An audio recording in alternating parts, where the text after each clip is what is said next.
নমস্কার, আমার রাউ স্পিচ এই অর্থ সংক্রান্ত ইউটিউব চ্যানেলে ব্র্যান্ড নিউ ভিডিওতে সবাইকে স্বাগত। আমি একজন financial adviser, mutual fund distributor এবং এক্স ব্যাংক অফিসার। সারা পৃথিবী জুড়ে যখন টেনশন বাড়তে থাকে, সেটা জিও পলিটিক্যাল হোক বা জিও ইকোনমিক হোক, এবং তারপরে একটা যুদ্ধের আবহ পরিবেশ যদি তৈরি হয়েই যায় বা যুদ্ধ লেগে যায়, তাহলে ইনভেস্টমেন্টটা কিন্তু একটা রিস্কি হয়ে যায়। কারণ আস্তে আস্তে দেখা যায়, যদি আপনি মিউচুয়াল ফান্ডে টাকা রাখেন তাহলে নেট অ্যাসেট ভ্যালু কমতে শুরু করবে, এবং ডাইরেক্ট যদি আপনি শেয়ারে বিনিয়োগ করে থাকেন তাহলে দেখা যাবে যে ওই শেয়ারের ভ্যালুও কিন্তু কমতে শুরু করেছে। কারণ সারা পৃথিবী জুড়ে দেখা যাচ্ছে সাপ্লাই চেন সেটা প্রায় বন্ধ হবার মতন, এবং চারদিকে একটা প্যানিক অবস্থা।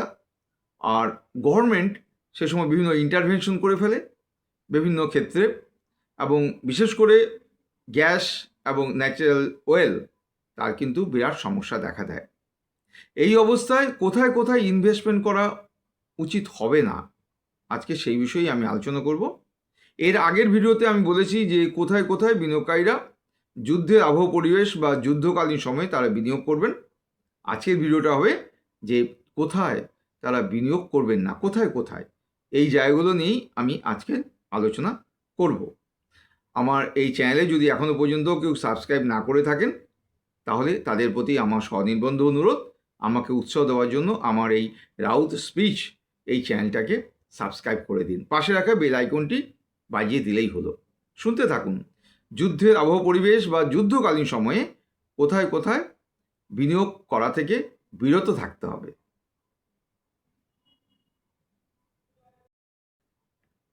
এখন সারা পৃথিবী জুড়েই যুদ্ধের আবহ, এবং বিভিন্ন দেশের মধ্যে যুদ্ধ চলছে। আমেরিকা এবং ইসরায়েল একযোগে ইরানকে আক্রমণ করেছে। ইরান তার পার্শ্ববর্তী বিভিন্ন দেশে আমেরিকার যে ঘাঁটিগুলো রয়েছে সেখানে মিসাইল ক্ষেপণ করছে। ওদিকে রাশিয়া ইউক্রেন যুদ্ধ 5 বছর হয়ে গেল, চলছে তো চলছেই। এই অবস্থায় ট্যুরিজম অ্যান্ড ট্রাভেল ইন্ডাস্ট্রির যে সেক্টরটি রয়েছে, সেই সেক্টরের মধ্যে যে কোম্পানিগুলো রয়েছে সেখানে বিনিয়োগ করা উচিত নয়। বিশেষ করে ইন্টারন্যাশনাল ট্রাভেলের মধ্যে যে কোম্পানিগুলো পড়ে, সেই কোম্পানিগুলোতে বিনিয়োগ করা উচিত হবে বলে আমি মনে করি না। এবং যে রিস্কটা রয়েছে এর মধ্যে, সেগুলো হচ্ছে যে এখন লোকে ইন্টারন্যাশনালি ভ্রমণ অনেকটাই কমিয়ে দিয়েছে। আরেকটি হচ্ছে ফুয়েল কস্ট, সেটা তো অনেকটাই বেড়ে গেছে। আর দেখা যাচ্ছে যে রুটগুলো রয়েছে এয়ারলাইন্সের, সেই রুটগুলো কিন্তু রেস্ট্রিক্টেড হচ্ছে। কোনো ভ্রমণকারী হয়তো ভাবলেন যে তিনি একটি রুটে এখান থেকে মানে হয়তো বোম্বাই থেকে তিনি যাবেন নরওয়ে, সেই রুটে কিন্তু তিনি যেতে পারলেন না। অন্য অন্য জায়গা বিভিন্ন ঘুরে তাকে তখন যেতে হলো। তার যেমন সময় নষ্ট হলো, তেমনি তার মধ্যে আতঙ্ক তৈরি হলো, এমন অনেক খরচা হয়ে গেল। এই ক্ষেত্রে বিভিন্ন এয়ারলাইন্স রয়েছে, বিভিন্ন ক্রুজ ইন্ডাস্ট্রি রয়েছে, আর বিভিন্ন হোটেল চেইনস রয়েছে। এইগুলো কিন্তু দেখতে হবে। অতএব কোনো মতেই ট্যুরিজম অ্যান্ড ট্রাভেল ইন্ডাস্ট্রিতে বিনিয়োগ করা উচিত হবে না এই সময়। এই যুদ্ধকালীন অবস্থায় কখনোই লাক্সারি গুডসের যে কোম্পানিগুলো রয়েছে সেখানে বিনিয়োগ করা উচিত নয়।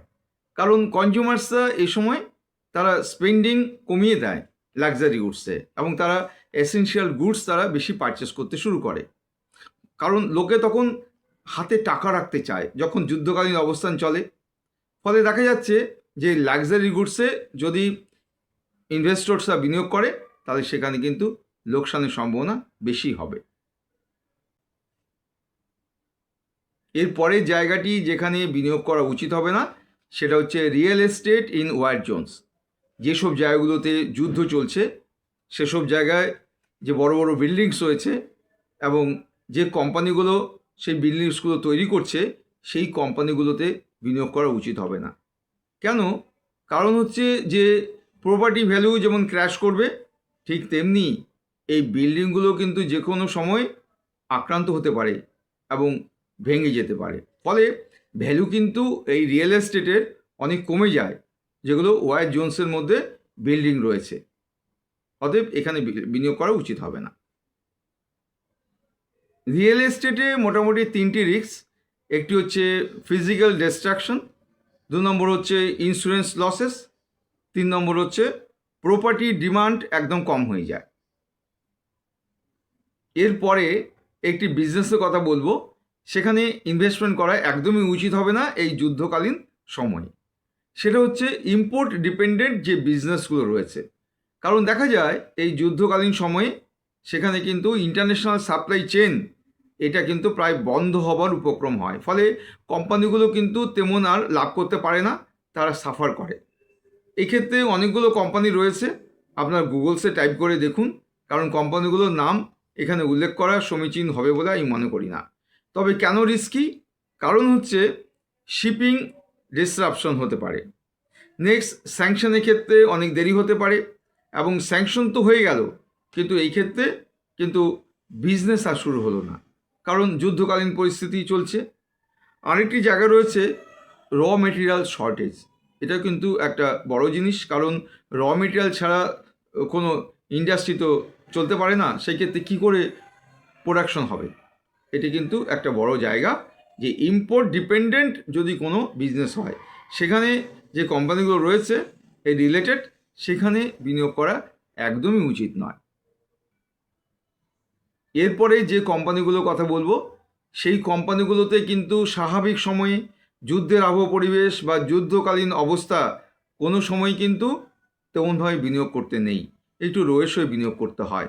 এই কোম্পানিগুলো কিন্তু দেখা যাচ্ছে যে বিনিয়োগকারীদের অনেকটাই বেশি রিটার্ন বা ইন্টারেস্ট দেয়। এইগুলো হচ্ছে হাইলি লিভারেজ কোম্পানিগুলো, যেখানে বড় ঋণ থাকে, লার্জ ডেট থাকে। এই কোম্পানিগুলোতে ইনভেস্টমেন্ট করা কিন্তু এড়িয়ে যেতে হবে। কেন? কারণ হয়তো বিনিয়োগকারী স্বাভাবিক সময় বিনিয়োগ করেছিলেন, কিন্তু যখন যুদ্ধের পরিস্থিতি তৈরি হলো তখন কিন্তু আর তারা ঋণ শোধ করতে পারলো না, কারণ তারা তো বিভিন্ন জায়গা থেকে লোন নিয়ে বসে আছেন।